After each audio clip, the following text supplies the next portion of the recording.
கொள்ளை நிலவடிக்கும் வெள்ளை ராத்திரியில் கூதராது நடந்தார்.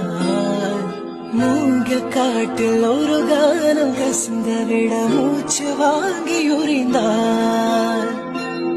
நெஞ்சின் ஓசை ஒடுங்கி விட்டார். நிழலை கண்டு நடுங்கி விட்டார். கண்ணன் தேடி வந்த மகள் தன்னை தொலைந்து மயங்கி விட்டார். அனிருக்கின்ற இடத்திடல் இருதயம் காணவில்லை. எங்கே எங்கே சொல் சொல்.